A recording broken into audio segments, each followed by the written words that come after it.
Welcome here on the Reflector podcast. This is a place of sharing where we widen our horizon and embrace together the beauty, the magic, and the mystery of life. It is a space where we can go deeper into the unknown and become the change we want to see in this world. This podcast is an invitation to embark on a journey of self-discovery and embody fully in all ourselves what it truly means to be human. Thank you very much for being here. Thank you for listening. Let's dive together.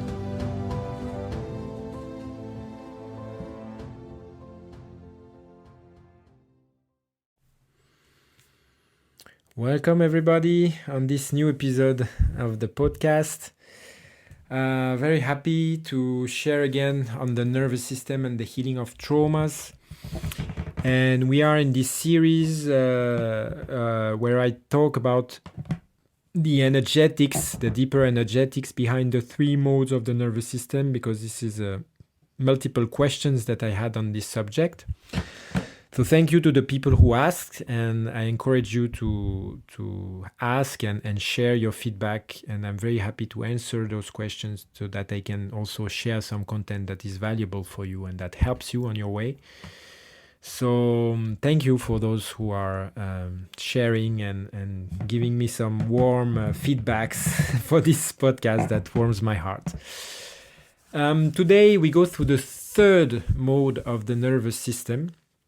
So you might want to listen to the previous episode on the landscape of the nervous system when I describe the three modes in details. You might also want to go to the first two episodes, the one on the ventral vagal and the one on the sympathetic mode. These are the two previous modes of the nervous system we studied. So the first one is the secure mode of relaxation, the vagal ventral, and the second one is the activated mode of protection, of fight and flight response, okay, the sympathetic mode. Today we talk about the third one, which is the dorsal vagal, which is the second part of the parasympathetic system that starts from the back. That's why it's called dorsal, and it governs a lot what is below the diaphragm. So especially the digestive processes. And this part of the nervous system is connected and governed by the ventral vagal. When the ventral vagal is activated, he's controlling this part. So he's also controlling the digestive part. But the way we will talk about it today is in a case of trauma, actually, this is the part of us that will allow a defensive response, a protective response of freeze. And in this case, it will be cut from the vagal ventral and it will be on its own and manifest the state of freeze, the state of dissociation, immobilization.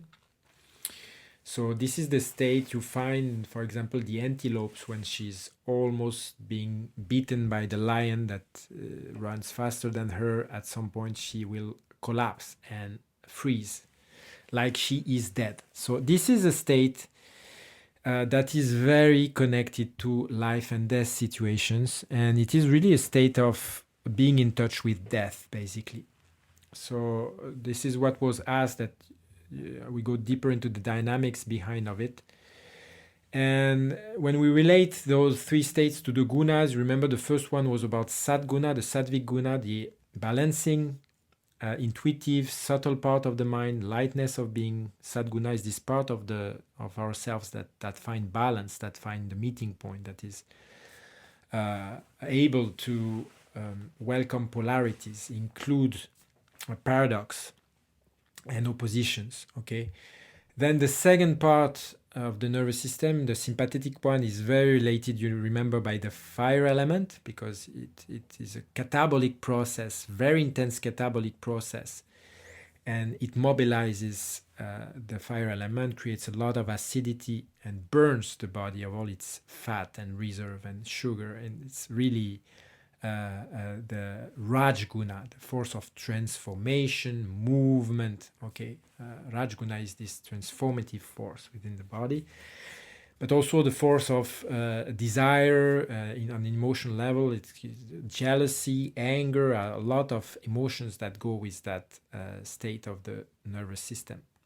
Okay, and the third state we find the dorsal vagal is the third guna, the third quality of the mind, of the being. This is tamaguna, which is when we are stuck. Tamaguna is this force of, it's heavy, it's dark, it's unmoving, it's static, it's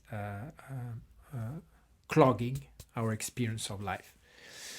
So you could also say this is a force of ignorance that needs to be transformed through the fire of Rajguna so we can have the clarity of Sadguna. That's the process of life, that when something is stuck, it needs to be put in motion, transformed, so that it gives us a sense of expansion and clarity and lightness. Okay, these are how the three forces are working. And this is what happens in the freeze mode. The sympathetic nervous system is a lot about the balance of fire and water. This is the main dynamic we find there. When we were in the vagal ventral, we find that the space element and the air element are very present. Okay, because we can share from the heart. We're connected to our heartbeat, our breathing, to the subtle energy of life, to the magic of life, to the exchange of information that happens through the air and ether. We go to the root of life, to the root experience of it, okay, to the more subtlety of it. And of course, this happens because the earth element is balanced. Remember, vagal ventral is because I am stable and at home within my body. So when the earth element is stable, then I can have access to the ether or the space. The more subtle element of air and space are accessible because the earth is balanced. And this is what is given. When we are stable in our body, then we can start to expand, okay? But this stability, of course, then can be triggered. And when it's triggered just a little bit and we can recover from it, and this stress is not too much, then we build this stability, we increase it, we enhance it, okay? This is through the vagus brake and the regulation from the sympathetic to the vagal ventral. Then we find an increase in the capacity of the water and fire element to adapt, to transform. So we increase our capacity of transformation when we go in and learn our system to regulate and go from sympathetic to ventral vagal. Okay. What happens in the third state of when tamaguna is activated is that either it comes because there was too much sympathetic energy activated at one point, and if you would bring more, you would actually physically die. That's what happened when the antelope, she's trying to outrun the lion. She mobilizes the sympathetic force in a maximum, and at some point, she reaches a point that if she goes further than that, the amount of fire that would be in her body would just literally kill her. So what actually she does is that then she goes into the other mode of the nervous system, which is the ventral vagal, and then she collapses. She freezes. She pretends that she's dead. Okay, so instead of really dying, the nervous system is faking death. Okay, so that's one way the nervous system can get into dorsal. And we will see also that another way to go there is somehow through the burnout. It's like if you go into chronic stress for too long, then what will happen is at some point you will respond in a freeze situation, but because that's the only way you can find any sense of regeneration. You fake death. So you're dead to the world so you can allow some regeneration to happen in your being. There was too much catabolic process. And the catabolic anabolic balance is completely off. Agni and Soma are completely disbalanced. So you need to find the extreme way to replenish your being, to replenish your body, to regenerate your nervous system. So that's the somehow two modes where the dorsal vagal can be activated. And of course, it's much more complex than that. These are obvious ways, but of course, there are certain reactions because of the memory we hold within our body and genetic system that we respond through the dorsal vagal, even though it's not that much of a stress, or it's not like we are burnt out or stuff, but it's just that this is how the memory of the genetic memory influences our nerves, and then in some specific reaction we go into dorsal mode. So it's very important to just know those three different steps, recognize them, recognize their landscape. So you can go to the episode about the landscapes to recognize this within you, which part of the nervous system, autonomic system, is activated, and learn to regulate that. So what happens in this third mode is like really we are faking death, and it's a kind of initiation in some way. But it is very scary because we are in a society where actually we should always be active, we should always be social, interacting with the world and with the people, and of course we are social beings, but being in a social mode, if we cannot integrate the stress that it creates, then at some point it becomes draining. So social can be nourishing if we are in the ventral vagal, but if we start to be in a very acute reactive state of the nervous system, it starts to be draining to see people. So this is the way life has chosen to bring us back into isolation, like hermits, when we just go back to no stimulation from the outside. This is how the system can relax in the complete dark. This is what they used to do in the Ayurvedic healing systems. They would stimulate the capacity of your body for self-healing through different methods of massage and plants and different activities and food and stuff. And then at the end of a session, they would just bring you into the total darkness so your body can start to rejuvenate deep. This is the soma part. It's like when you've been activating the catabolic process of the body, then you go to the anabolic one, and then you can restructure the shape and geometry and quality of prana within your body in a very, very, very deep way. That what has moved through the treatments before then can be actualized and confirmed through the soma aspect in the complete dark. So this is when you can stimulate the Agni, this very subtle Agni, and you reshape your magnetic field in relationship with the deeper parts, deeper layers of your being. This is what happens in the dark. And actually, in some way, this is what happens when we go into the dorsal state, is we are in a state where nothing happens. And it can be very destabilizing, especially in our societies.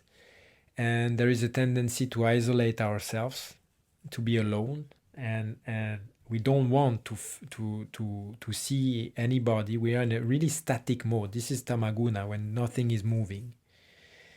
And in this state of the nervous system is like the fire is gone, and you cannot plug into the light in your being anymore. So it might happen that the flow of the blood, the heartbeat is decreased, the metabolism is decreased. So you might find that it's even difficult to eat, difficult to digest properly, because you're not even hungry. It's like you almost let yourself die, because you are facing, actually, part of you is facing death. And it's kind of complicated when this mode is really active. And so if we see it from the perspective of the 10 bodies, what happens is there is a dissociation of your pranic body. That means in the sympathetic mode, you entangle your pranic body with the outside. okay, in some way in a horizontal manner. In the vagal ventral, your pranic body is aligned, is can go horizontal, but you use the horizontal plane, the interaction with other people, to nourish your vertical plane, your inner awareness, your spine, your capacity to go higher, to expand. Okay, so it nourishes your own self, your own identity. It builds your identity and expands it. So it's a balance of the horizontal plane and vertical plane. When you are in sympathetic, you lose the vertical plane and you identify a lot to the horizontal plane. You lose yourself in the other one, in the polarity of Rajguna, in the movement of Rajguna. What happens in the dorsal mode is that actually you cannot engage anymore in the horizontal plane because you're drained. It's too much. So you engage the energy somehow on the vertical plane again, but it's like dissociated. It's like you separate from your physical body. You completely separate. So your pranic body and your physical body, they are not matching anymore. So it feels a lot. Look, I talked about numbness already in the sympathetic mode, because sympathetic mode will create numbness. But when you are in the sympathetic mode, you still try to compensate this numbness by overactivity, by creating more stimulation. That's why a lot of people, they drink more, they eat more, they take drugs, they eat coffee, nicotine, extreme sports, extreme experiences. They go for that to find again the stimulation. So there is still an action that can be made to try to compensate this numbness. In the dorsal mode, you don't have the fire enough to compensate. So you dislocate. You're like a part of you is disembodied, like a ghost. It's really like the energy of a ghost. You feel completely empty. And this is actually what you need to feel to recover, is that, okay, there's nothing you need to do. Life is happening without you needed to get into the picture. So this is what is needed for the system to start to relax. But that it might take in some cases it might take a very long time. So that's why usually when you go into freeze mode, this is when you would go and see healers in the past or in the ancient tribes. You would go and see the shaman, and he would practice on you what is called soul retrieval, because he would come back to the memory of the time of trauma, because you need to find the fire that you lost in this specific event when your pranic body got separated. You need, it's like this, the pranic body got stuck in the time and space of this specific event. So today in your physical body, you don't have any more access to it. So usually you would go to a person that can see what usually we don't see. And through the compassion, this person could recreate the link through his own nervous system. This is what we call co-regulation. The main healing when we are in this dorsal state is co-regulation. And this is why I work with that mainly in the first phases of my coaching sessions. We go back to the time when we got separated, because all of us, we have parts of us that are in dorsal mode. That part of the pranic body that got dissociated and lost in some way. So they would call it soul retrieval, because this is like you lose part of your soul, the magic of your own life, like the childlike nature of you that wants to play and explore life and enjoy life is lost. It was lost in the time of this traumatic event. So what creates this pranic body is separated from the physical body. So because the physical body is kind of empty, is numb, and its capacity for transformation and conscious regeneration is very, very low. And this is why sometimes the normal, you could say basic meditations, they don't work in this phase for most of the people, because especially people who are Vata, that already have a lot of space element and an air element in their system, then in this dorsal phase is like there's a completely loss of contact with the earth element. So if you already have a strong earth element within your system, that might be different if you're Kapha or Pitta, but especially Kapha. But if you are already a lot of Vata in your system, that means air and space element, this meditating at this time might not be useful. And it's true also for the other types, because it's usually, but it depends, but especially because Vata is already very much increased, because there is this separation of the pranic body, that creates a sense that you don't know where you are, that you feel lost, that you have no grounds, no I don't know how to explain these words in English, but how to locate yourself in the space. You don't know where you are anymore. You're lost. So usually this is the time when you would like to isolate maximum, but actually this is the time when you would really need help. So to be in a state of interaction with people who have a regulated nervous system, because I was talking about the shaman. Okay, the shaman can regulate you, but ideally any nervous system can help regulate you. So this is a time when you want to be inside and lost, but actually because there is also some toxic shame that can be there, because you can feel very shameful to be in that state. So you don't want to see anybody, you don't want to be around anybody, because you think you have no sense of your inner value when you're in this kind of state. So what happens is when you are with people who have regulated nervous system and start to share very simple things with them, that can help a lot actually, because then your nervous system can start to regulate again in the contact and warm. It's like you are like ice. This is tamaguna. You become like the earthy quality of water, the ice.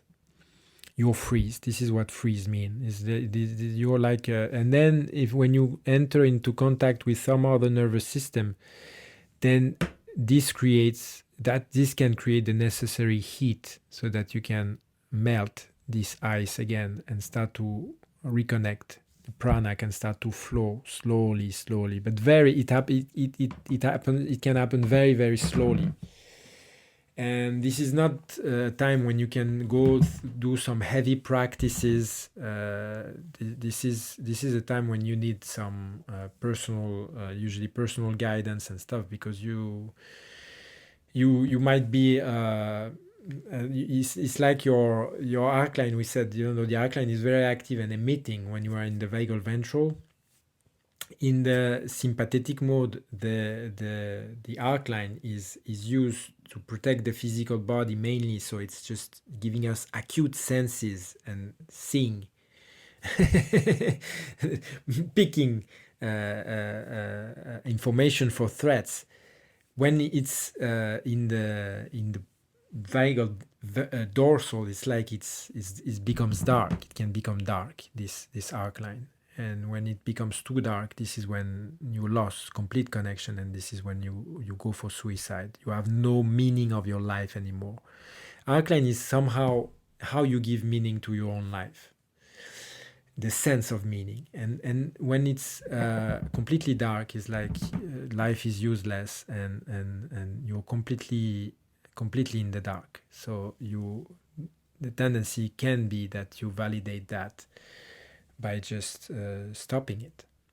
Okay, so this is a time when actually interaction, but small interaction with people who are really like kind and benevolent and compassionate, people that can understand you, is very, very, very important. And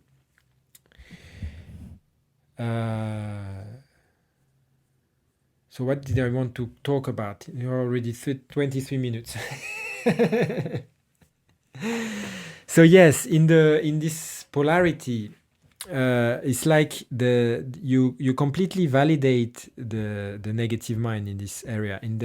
When you were in the sympathetic, the positive mind will find so many resources to cover the gap of the negative mind, of the separation.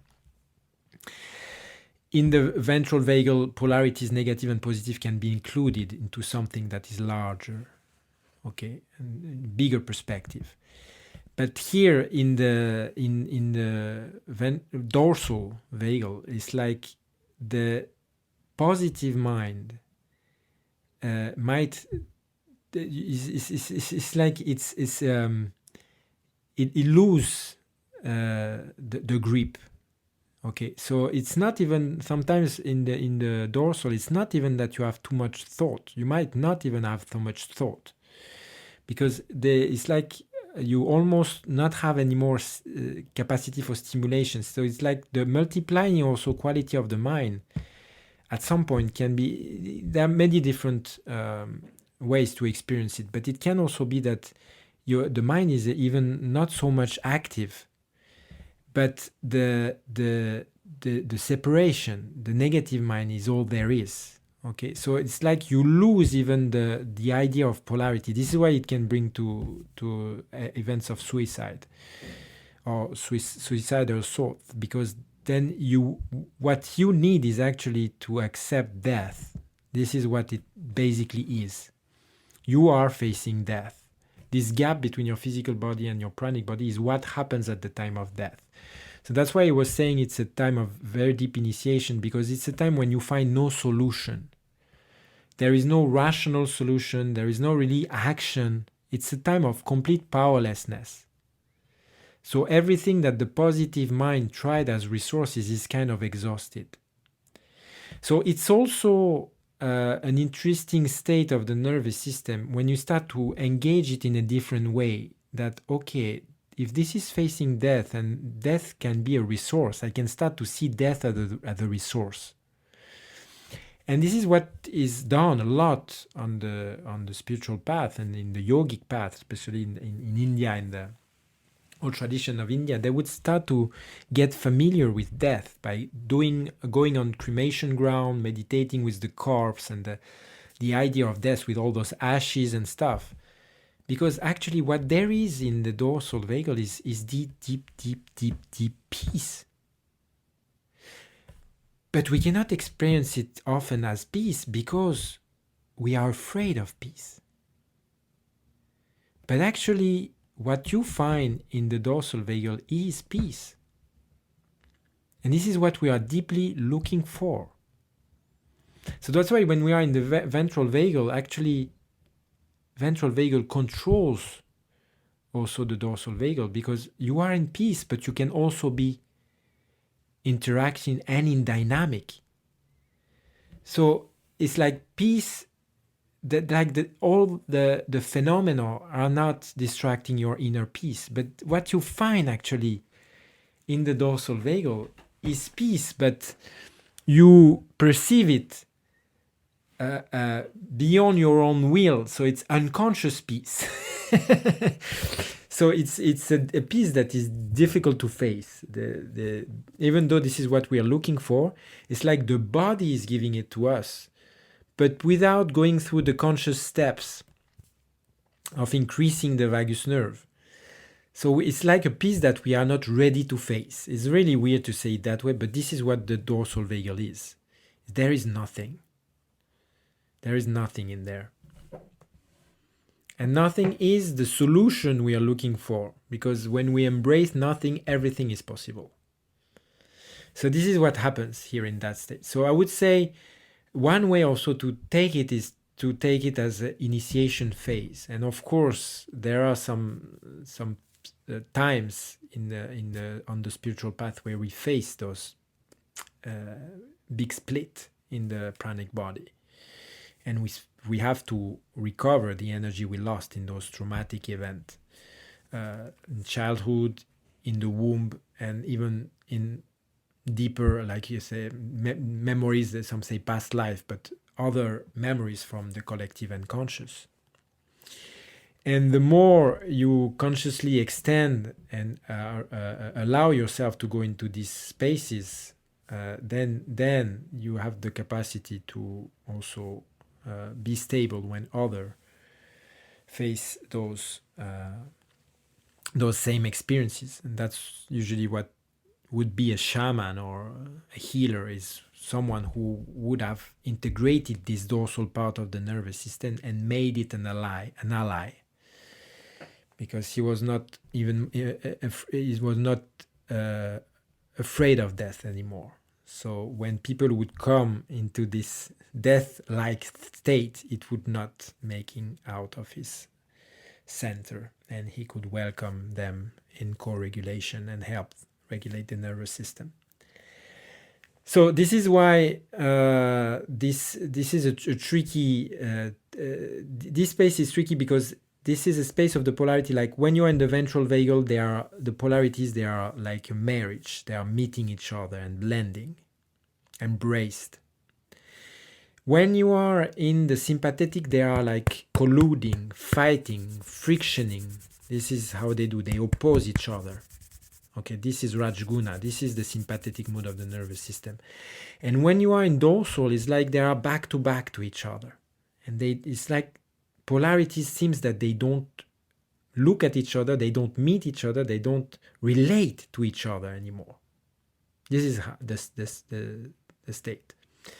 So there are, of course, some specific kriyas that we have in the tradition of Kundalini Yoga that deals exactly with this state of the dorsal vagal, and that can reconnect, especially through the segmented breath and specific posture. We can reconnect the dismantled pranic body, and this is the most efficient path to recover from dorsal vagal that is a traumatic response to a shock, or to burnout, or to whatever we talked about.